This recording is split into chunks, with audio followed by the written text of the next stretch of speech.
युवाओं की ये बिखरी हुई शक्ति, जोश और जज्बा जो कि मुल्क और मानवता के लिए उपयोगी हो सकता है, इसको इस तरह बर्बाद होते नहीं देखा जा सकता।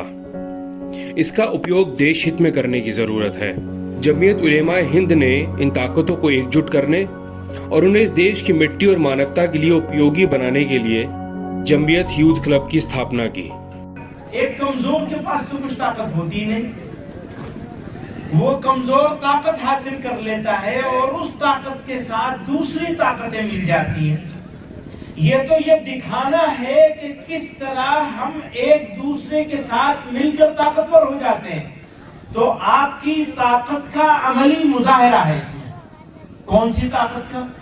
जिस्मानी ताकत का। दूसरा कौन सा? कोऑर्डिनेशन, राब्ते की ताकत। आपके बीच में कोऑर्डिनेशन होता है, एक बेहतरीन राब्ता होता है। आप इस्लाम की इज्जत को बुलंद करेंगे इंशाअल्लाह। आपके हाथ से इस्लाम का झंडा बुलंद होगा इंशाअल्लाह।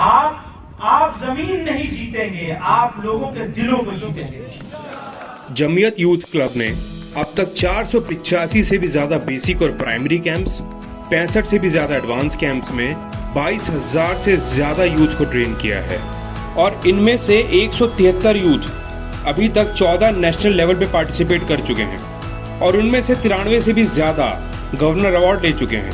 आज ये ताकत 34 डिस्ट्रिक्ट्स और 9 राज्यों तक पहुंच गई है, जैसे यूपी, बिहार, दिल्ली, हरियाणा, राजस्थान, गुजरात, कर्नाटका, आंध्र प्रदेश, तेलंगाना। हमारे पास 20,000 ट्रेंड युवा न सिर्फ स्पोर्ट्स में एक्सेल कर रहे हैं बल्कि समाज सेवा और लोगों की मदद करना अपना कर्तव्य समझते हैं। जमीयत उलेमा हिंद के अध्यक्ष मौलाना महमूद मदनी साहब ने जो सपना देखा, उसका एक दर्पण उस वक्त देखने को मिला जब देश में कोविड की स्थिति आई। कोरोना वायरस के दौर में जमीयत यूथ क्लब के युवाओं ने गिरे हुए शवों को कंधा दिया और शवों का सम्मान किया, जरूरतमंदों को खाना पहुंचाया। वास्तव में जमीयत यूथ क्लब युवाओं को मानसिक, शारीरिक और आध्यात्मिक तीनों क्षेत्रों में प्रशिक्षित करता है। इसलिए उसने भारत स्काउट एंड गाइड की टेक्निक को अपनाया है।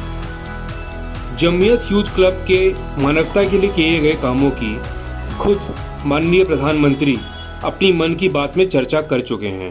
पिछले दिनों गुजरात में भयंकर बाढ़ आई, काफी लोग अपना जान गंवा बैठे। लेकिन बाढ़ के बाद जब पानी कम हुआ तो हर जगह इतनी गंदगी फैल गई थी।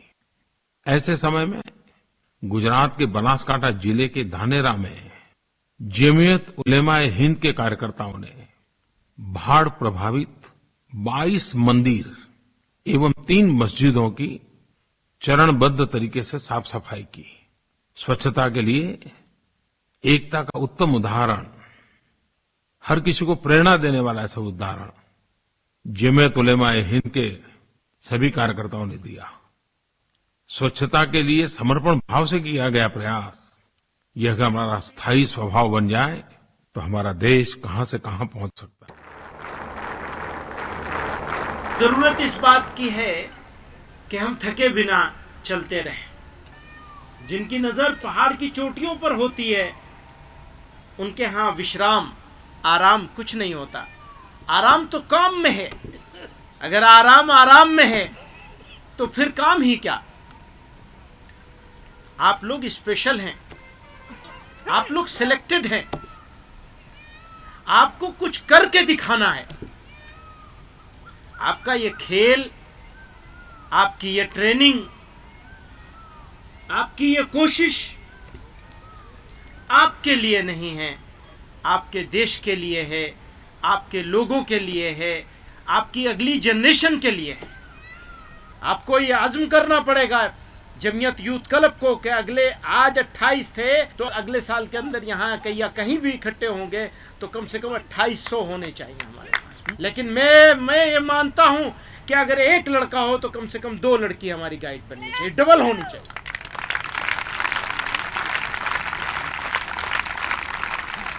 और आगे ही जाना है, पीछे जाने का कोई रास्ता नहीं। पीठ नहीं दिखाएंगे। आपके रास्ते खुले हुए हैं, कोई बंद कर नहीं सकता आपके रास्तों को।